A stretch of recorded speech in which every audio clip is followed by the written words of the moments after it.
This story takes place a very long time ago in Scotland. So long ago, Rachel Amoff is joining me. I was going to pull her up, but she did a great job getting there without me. I'm sorry.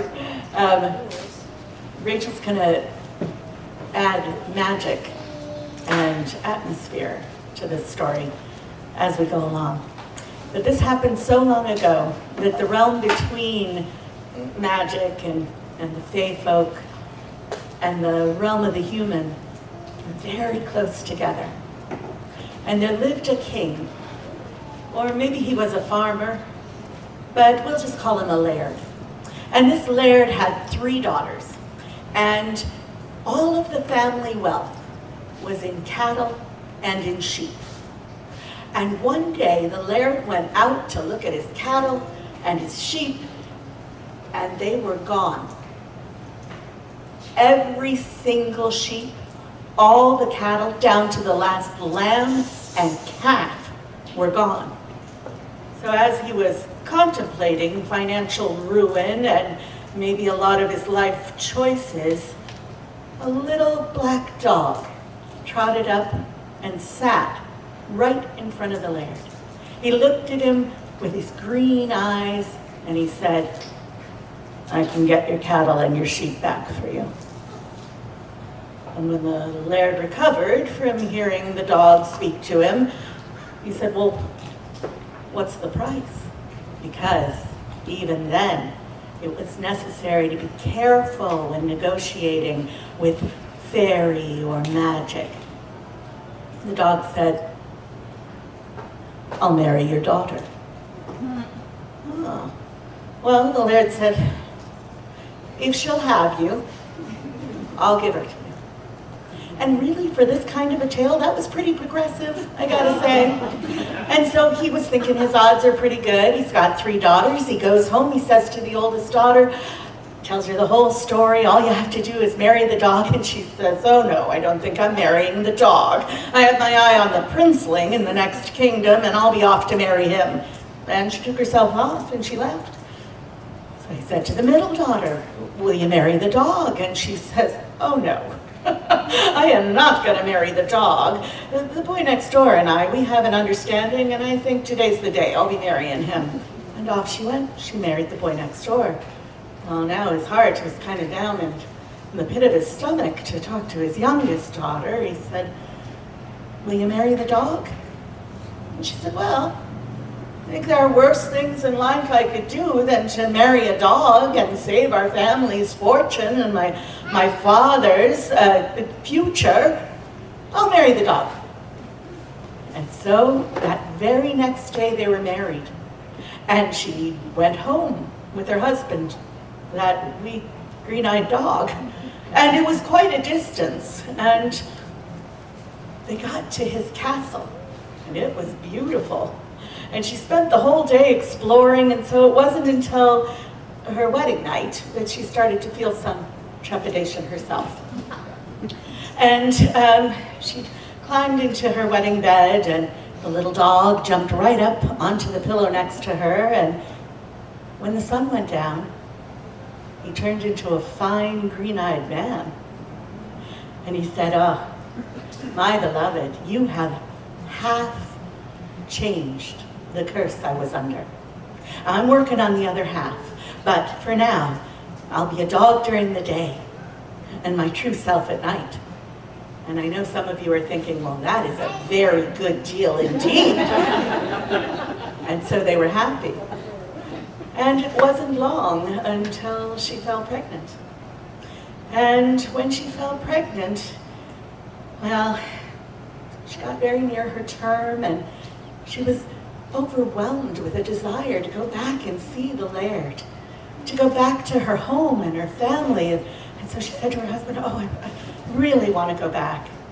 And he said, "Well, all right, but try all you can to get back here to our home before the baby is born. And whatever you do, if the baby is born elsewhere, you mustn't shed a tear, no matter what happens, and you mustn't ever speak of what happens after the babe is born." So, a little confused, she went on home to her father's. She had such a lovely time. She overstayed, and her time came due. And as she went into labor, and the baby was coming, the strangest music came in through the window.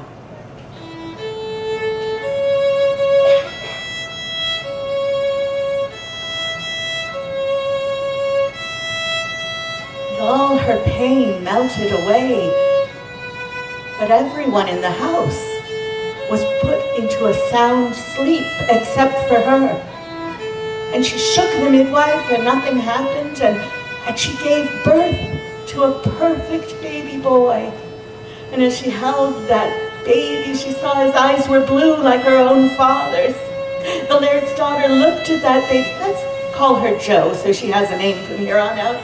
Jo looked at that baby, and a figure came riding in on the music through the window, cloaked from head to foot, and it took that perfect baby boy and flew out through the window on the music. And she couldn't fight, and she couldn't call out, and she fought all she could not to cry. And she didn't. When the music ended, she packed up all her things and she went home to her husband. And they never spoke of that baby. Well, in not too much time, she was pregnant again. And this time she tried not to feel that overwhelming desire to be back at the laird's house, but she just had to go. And her husband again said, "Be back here before the baby is born. No matter what happens, you mustn't shed a single tear, or it'll go hard for us." And off she went. But the very day she arrived, she went into labor. And that night, the music came in through the window. And though her pain went away, she held another perfect baby boy, this time with eyes as brown as her own. In through the window came another cloaked figure. And though she tried to hold on to that baby, they left on the music again. But she didn't shed a tear.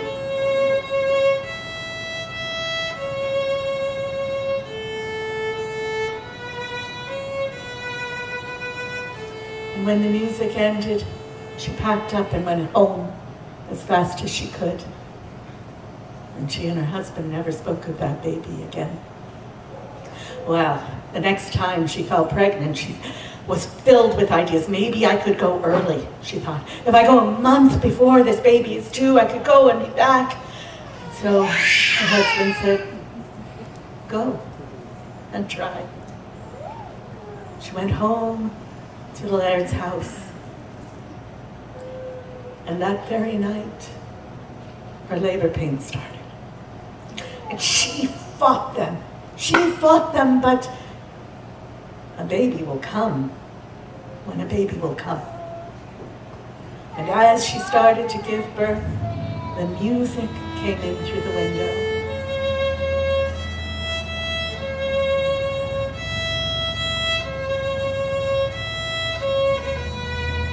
And there in her arms was a perfect baby girl with eyes as green as her husband's.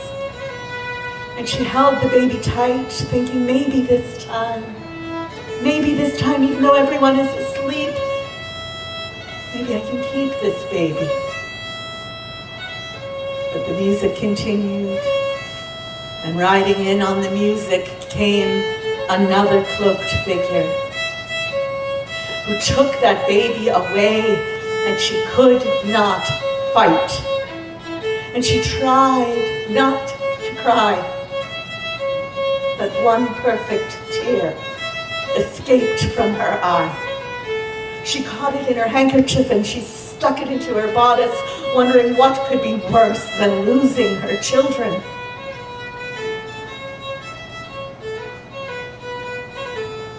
When the music ended, she started to pack up, but her father came in and grabbed her by the shoulders. "What have you done with the bairns?" And she said, "I cannot tell you, but I am going home to my husband, and I will find out."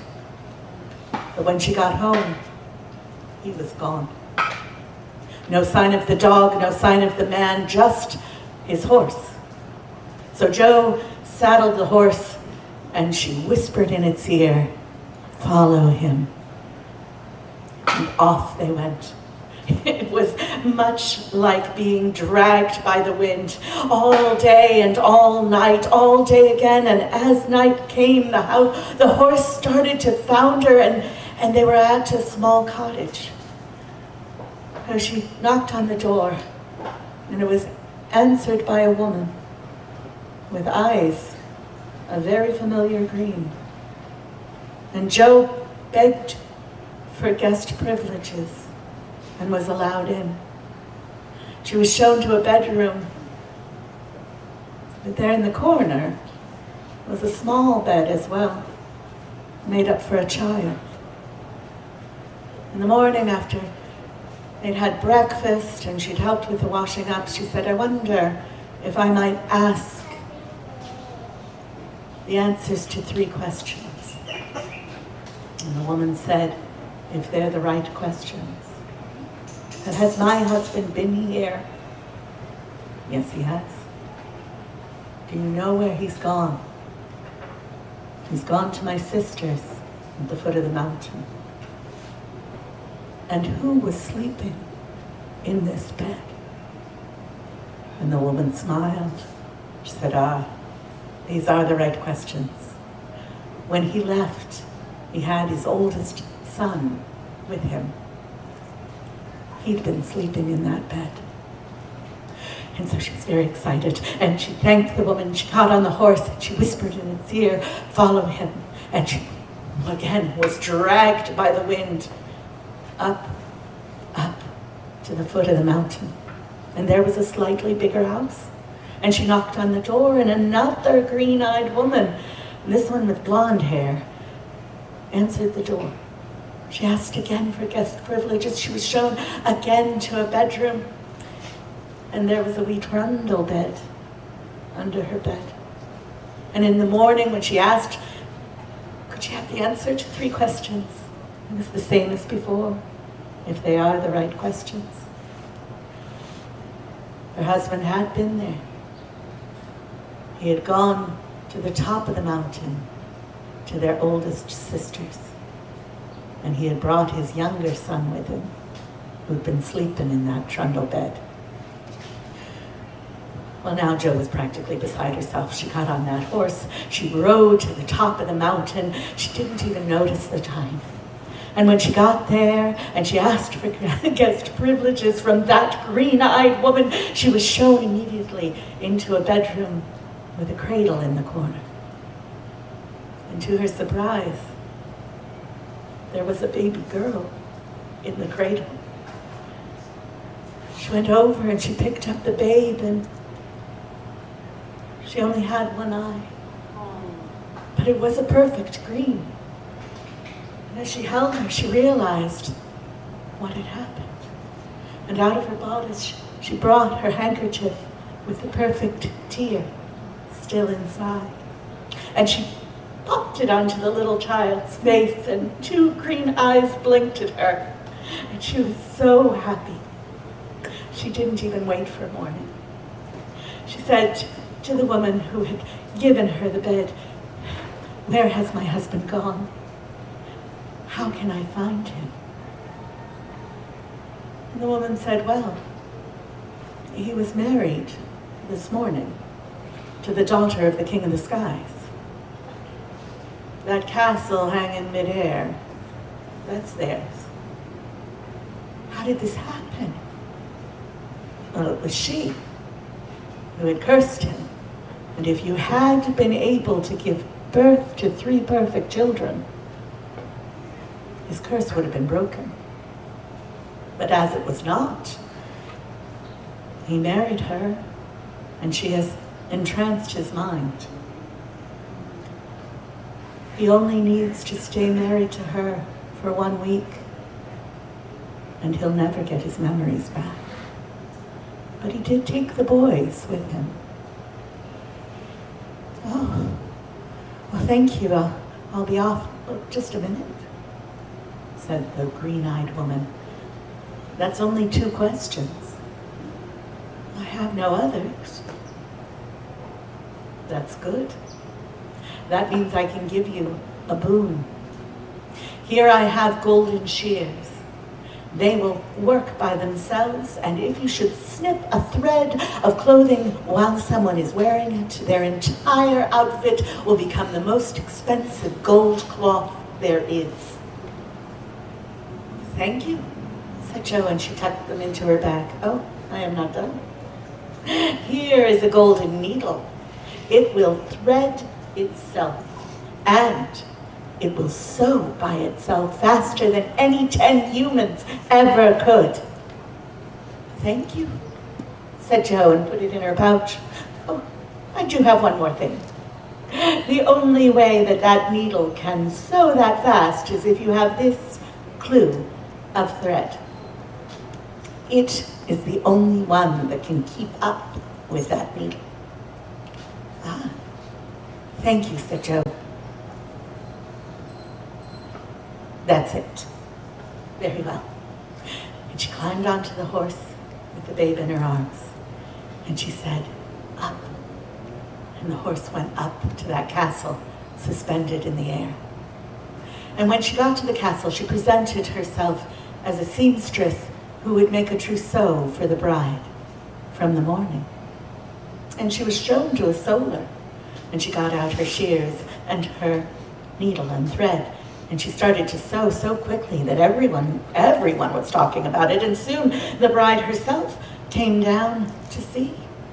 And when she saw the bride, Jo took the shears and clipped a thread on her dress. And she was clad in gold cloth.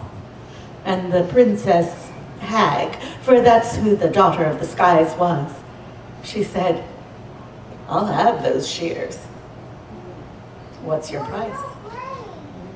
I'd lie in the bed meant for you tonight. Done, said the princess.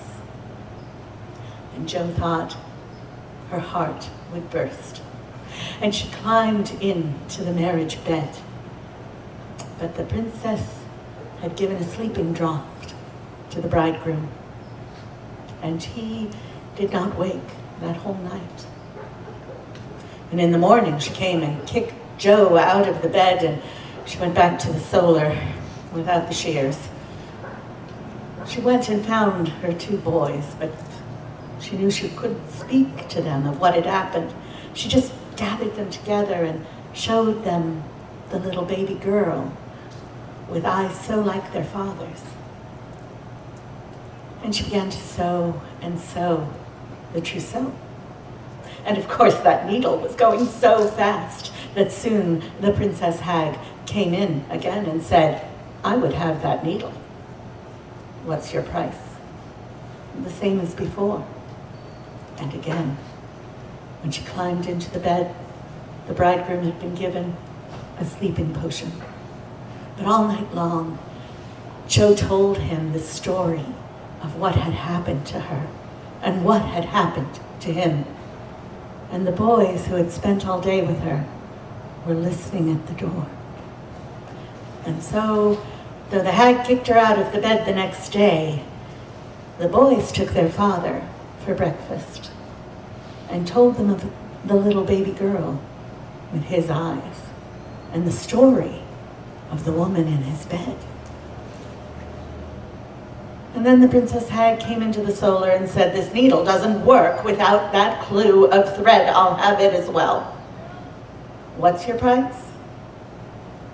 Same as before.